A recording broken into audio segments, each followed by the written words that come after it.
Hırkamızın ikinci bölümüyle devam ediyoruz. Şuradaki yapmış olduğum yakayı görüyorsunuz. Bir tane, iki ve üçüncü bir tane ajurlu örnek, bir kareli, bir tane yine ajurlu örnek olmak üzere üçünü de sık iğneler ile tepelerine batarak geldim. Daha sonra sık iğne yaptım. Normal sık iğne, normal sık iğne, çakma sık iğne ve ikili trabzanlar yaparak en sonda şuradaki 7 trabzanımızın başlangıcı olan trabzanı üçlü trabzan olarak devam ettim. Ve şöyle bir, elimde pek net anlaşılmadı. Şuraya serersem daha güzel anlaşılacak. Şöyle bir yaka oyuntumuz oldu. Şurasını da düzelteyim. Güzel bir yaka oyuntusu elde ettik. Şimdi bunun tam karşısını yapıyoruz.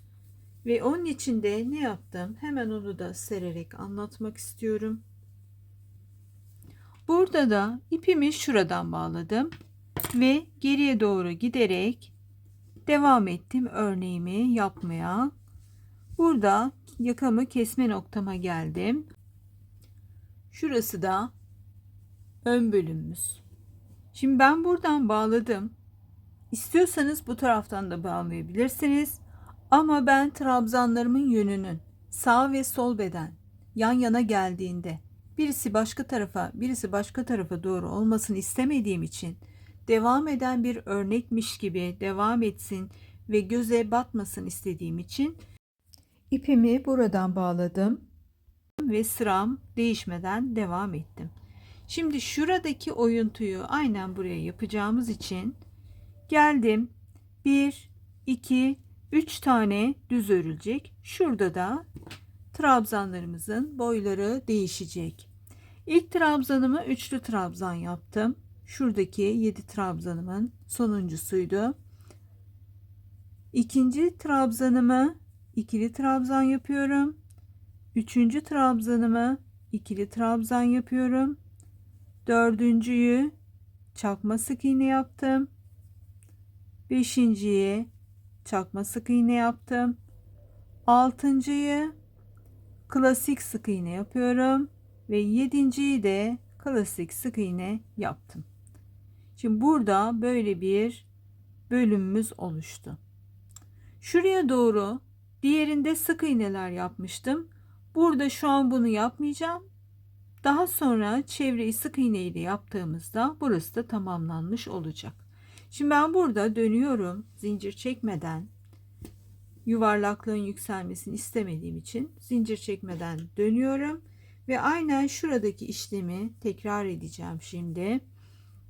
Ve şurada şu noktaya kadar ilmek kaydırma yapacağım ve şuradaki karemi yapmaya devam edeceğim.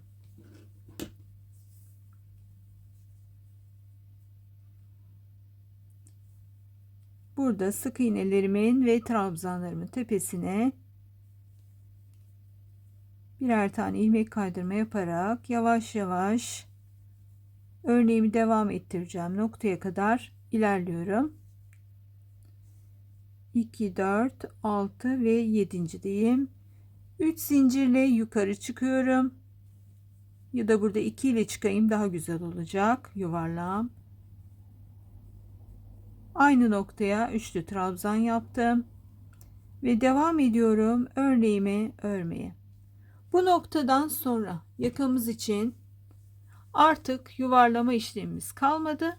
Örneğimiz devam edecek. Ben kendime ölçe gittim. Bir kare, bir ajurlu kare, tekrar normal düz karemiz olmak üzere 3 sıra daha ördükten sonra, yani 3 kare daha ördükten sonra örneğimizden bu bana yeterli oldu arkadaşlar. Şimdi bu önü de bitirdikten sonra arka için yine aynı yönden koltuk altından ip takacağım ve arkayı, normalde biliyorsunuz ben bluzlarda, hırkalarda arkayı 1 santim kısa yapıyordum. Ama bu bluzda 1 santim kısa yaptığımda örneğim arkada bir kargaşa oluşturacağı için, göze hoş gözükmeyeceği için aynı eşit yükseklikte yapacağım arka ve ön yüksekliğini. Daha sonra kollarımı öreceğim. Kolumuzu nasıl örüyoruz? Kolumuzun en geniş noktasından ölçümüzü alacağız ve örneğimizi kurabilmemiz için gereken zincir sayısıyla ölçümüzü dengelemeye çalışarak bir başlangıç yapacağız. Kolumuzu dümdüz öreceğiz arkadaşlar. Arkada görüyorsunuz 1, 2, 3, 4, 5 ve 6 örnek yapıyoruz. Ama 6. örneği birinci sırasından itibaren şurada 1, 2, 3, 4 örnek yapabilmek için ortada ben kendi bedenime göre tabii ki bu 1, 2, 3, 4, 5 tane örneği arka yaka olarak ayırdım. Şöyle birazcık daha geniş çekersem daha iyi olacak. Burada 4 tane örneğim, bu tarafta da 4 tane örneğim var ve burada şimdi omuzu birleştireceğim. Kol ağzı için 65 zincir çektim. 63 tane gerekiyor normalde. 2 tanesini yukarıya dönüp örneğimi kurabilmek için çektim. Ben turvakar kollu bir hırka yapıyorum şu an. İpim ince olduğu için mevsimlik, ilkbahar, sonbahar veya yaz akşamları giyebilmek için böyle bir şey yapıyorum. Eğer yünlü bir iple örecekseniz uzun kollu veya turvakar kollu yapabilirsiniz. Veya daha ince bir iple örüyorsanız da kısa kollu yazlık bir hırka yapabilirsiniz. Bu noktadan sonra örneğimi aynen bedende yapmış olduğum gibi sırayla güzelce kuracağım. Daha sonra dirsek hizama geldiğimde de yavaş yavaş yanlardan arttırarak kol evime uygun bir genişliğe ulaşmaya çalışacağım. Tüm detaylarda adım adım anlatıyor olacağım. O noktada buluşalım. Kolumda örneğimi kurdum. 4 tane örnek. Şundan ve şuradaki kareden örnek olarak bahsediyorum. 4 sıra ördükten sonra bu truvakar kollu bir hırka olacak. 4 sıradan sonra yavaş yavaş yanlardan arttırarak koltuk altına kadar arttırma yapacağım. Daha sonra tığım ile kol evine kolumu açık bir şekildeyken tığlayıp daha sonra ipimi koparmadan da kol ağzına kadar devam ederek hırkamın kol bölümünü bitirmiş olacağım. Daha sonra da yakaya geçeceğiz. Ama şimdi biz dirseklere kadar dümdüz örüyoruz. Arttırmalara geldiğimizde adım adım her safhayı size anlatıyor olacağım.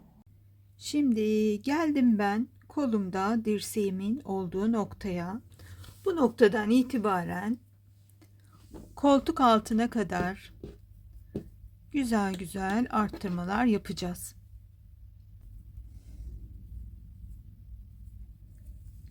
Altı zincirle yukarıya çıktım ve şurada zincirimin tepesine batıyorum. Bir adet küçük üçgen oluşturdum. Tam şöyle açtığımda daha güzel göreceksiniz tepeye. Ve burada artık örneğimde ne yapıyorum? Trabzanlarımın olduğu bölümdeyim. 1 2 trabzanımın tepesine batıyorum.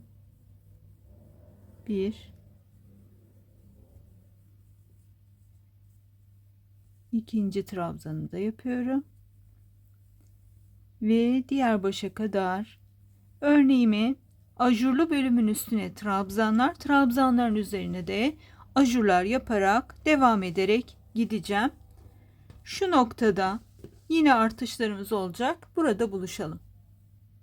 Şuradaki noktamıza 2 tane trabzan yapıp şuradaki noktamıza 2 tane trabzan yaptım. Hemen 1-2 zincir daha çekiyorum. Toplamda 3 zincirle geri döndüm. Bu noktamıza 1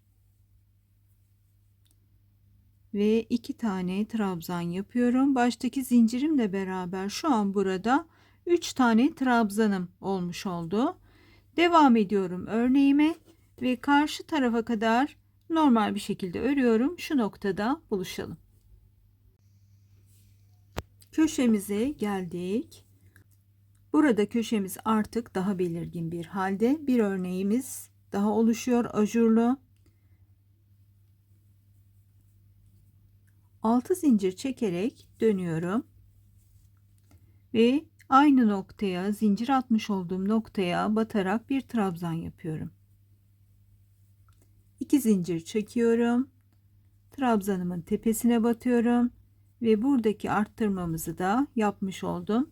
Şöyle bir görüntümüz var.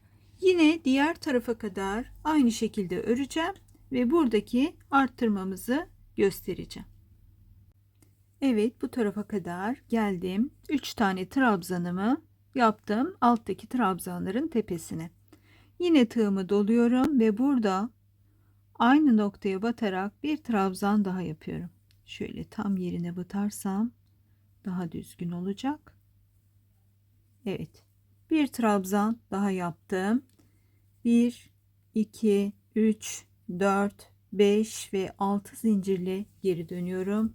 Çünkü hem arttırmam gerekiyor burada hem de yeni bir örneğe geçiyoruz. Burada ajurlar, burada trabzanlar olacak. Örneğimiz yer değiştiriyor kısacası. Hemen şu noktaya bir adet minik üçgen yapıyorum.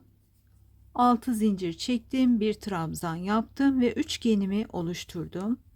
Hemen 2 zincir daha çekiyorum ve şurada son trabzanıma batarak ikinci bölümü yapıyorum ajurumun. Ve burada hemen şöyle masama koyduğumda daha güzel gözükecek. Burada trabzanlarımı yapacağım, ajurlarımı yapacağım ve bu tarafa kadar gideceğim. Şu noktaya geldiğimizde buluşalım. Evet, diğer uca kadar ördüm geldim. Burada görüyorsunuz artık ajurumun üzerine normal trabzan bölümü yaptım. Ama arttırmaya ne yapıyoruz? Devam ediyoruz. Burada 2 zincir çektim, tığıma doladım ve bir tane minik üçgen yaparak devam ediyorum. Sanki ajurum varmışçasına örmeye. Ve döneceğim. 1 2 3 4 5 6 zincir. Tığıma doluyorum ve şurada ilk trabzanıma batıyorum. Burada 2 tane ajuru hemen peş peşe yapmıyorum. Hemen peş peşe yaptığımda burası çok çirkin bir hal alıyor. Ama şöyle baktığımızda şuradan itibaren başladım arttırmaya. Görüyorsunuz yavaş yavaş üçgen şeklinde bir arttırmam olacak. Burası da aynı şekilde ve ben bu minik minik arttırmaları kol altıma kadar devam edeceğim. Şöyle katladığımızda da kolumuzu görüyorsunuz. Şöyle bir kolum olacak benim. Görülebiliyor mu? Şuradan itibaren, dirseğimden itibaren arttırmalar yaparak gidiyorum. Ve kolumu da hemen size genişliğini göstermek istiyorum. Şurada henüz omzumu birleştirmedim. Omzumu da tığ ile birleştirdikten sonra kolumu açık haldeyken alt bölümünü dikmeden buraya güzelce yerleştireceğim. Eğer yeni başladıysanız örgü dikiş işlerine tel almanızı isterim. Çünkü toplu iğneler pek böyle ajurlu şeylerde güzel durmuyor, kayıyor, gidiyor, kayboluyor ve bizim örgümüz bozulabilir. Mümkünse tel alın. Ay yok ben uğraşamam diyorsanız en azından şu alttan, kol altından ve omuzdan ve şu iki yandan tutturarak en azından bir kolumuz nereye denk gelmişi bir görelim. Şurada görüyorsunuz 1 2 3 4 5 6 tane örnek boyunca benim kol evim var. Şöyle yaklaşık olarak da ölçü vereyim size. Yaklaşık bir 23-24 santim kadar bir açıklığım var benim.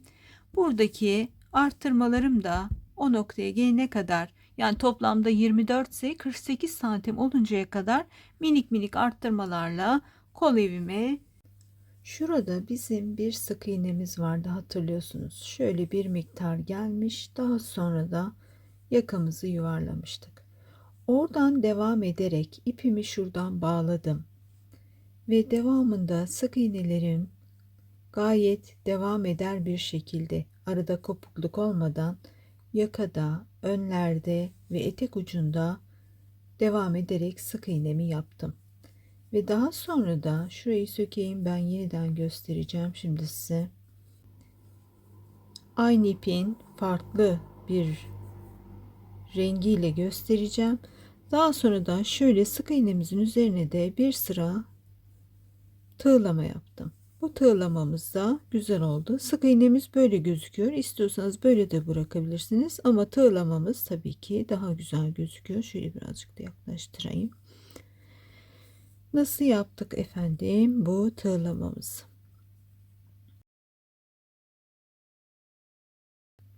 Bu tığlamamızı daha önce de bir yerde kullanmış mıydık hatırlamıyorum.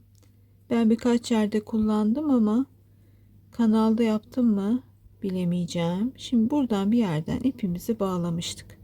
Devam ediyorum. Bir tane zincir çekerek yukarıya çıktım.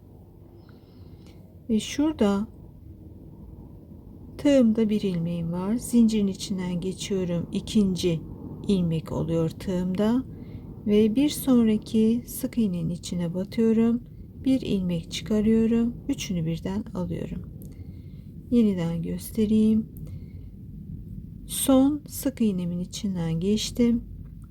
Tığımda bir ilmek var. Bir sonraki sık iğnemin içerisinden ilmek çıkarıyorum ve üçünü birden alıyorum. Şuradan alıyorum. Bir sonraki sık iğneden çıkararak bir ilmek alıyorum ve 3 ilmeğin birden çekiyorum.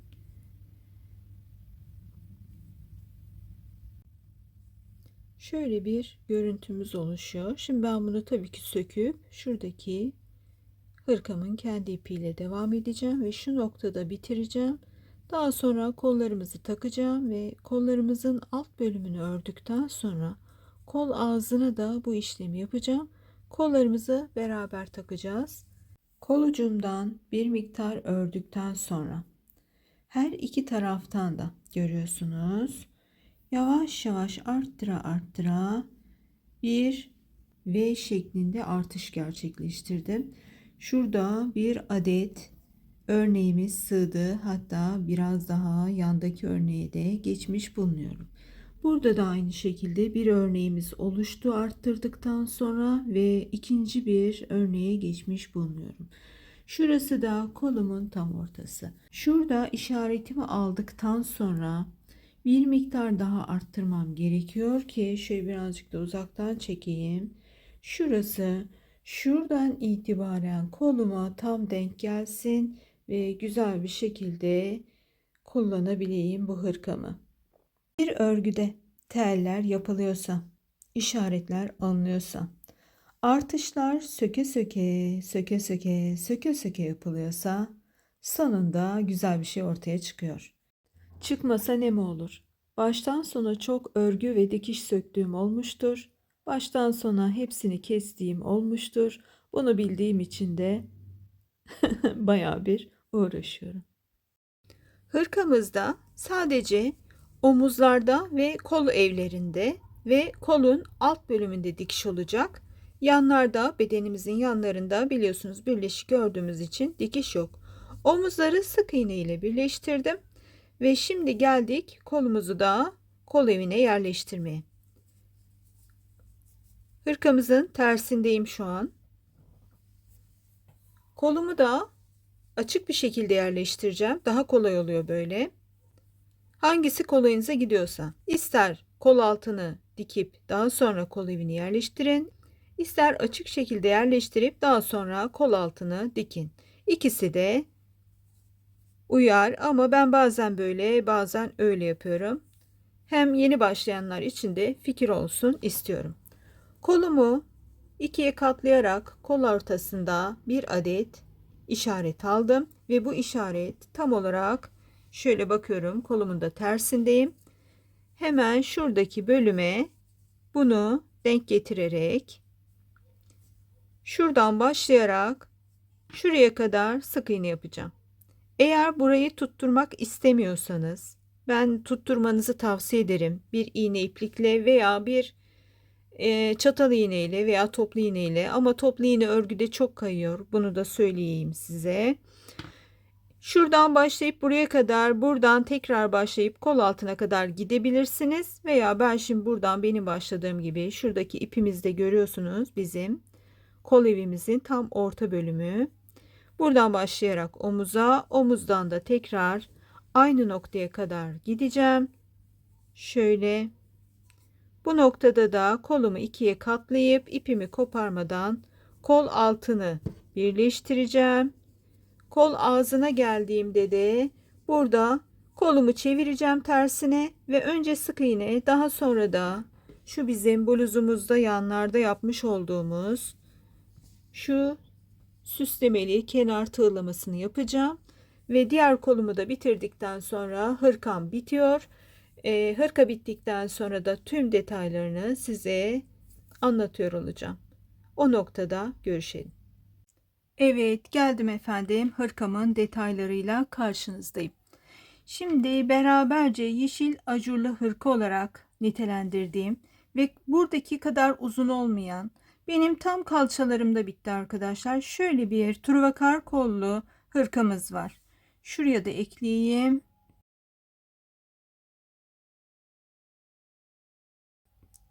Fakir kolda deniyor. Evet. Şimdi gelelim. İpim Catania ipti. Shaken Marie Catania. Telaffuzunu hala öğrenemedim. Tığ numaram 3 no idi. Gramı az sonra hemen tartacağım. Unuttum onu. Hırkamızın eni 93 santimdi. Ve önde 48 santim önlere verdim. 45 santim de arkaya verdim. Beraberce örülüyordu. Şöyle biliyorsunuz. Şuradan başlıyorduk. Ve yukarıya kadar, koltuk altına kadar dümdüz ördükten sonra önleri 48 santime, arkayı da 45 santime ayarladıktan sonra diğer ön bölüm bitiyor. Daha sonra da arkayı bitirdikten sonra omuzları birleştirip daha sonra kollarımızı ekliyorduk. Kollarımızın tüm detaylarını adım adım videoda anlattığım için buraya tekrar eklemedim. Arkada bir oyuntu yaptım. Ondan bahsetmek istiyorum. Arkada şöyle minicik bir oyuntumuz var. Burası 20 santim. Hırkamın da detaylarını videoda anlattım. Hırkamızın uzunluğu omuzdan etek ucuna kadar 75 santim. Ve şuraya gelelim. Kol uzunluğum 33 santim. Bunu herkes kendisine göre ayarlıyor. Çok güzel, hoş bir örnekti. Uzun uzun anlattım. Tüm detaylarını verdim. Benim kol şurada. Kolu sonradan eklediğim için şurada çirkin bir görüntü var. Kusura bakmayın. Kolum benim şurada bitiyor. Hırkamın önünün böyle salaş durmasını istiyorum ben. Üst üste binen bir hırka yapmadım.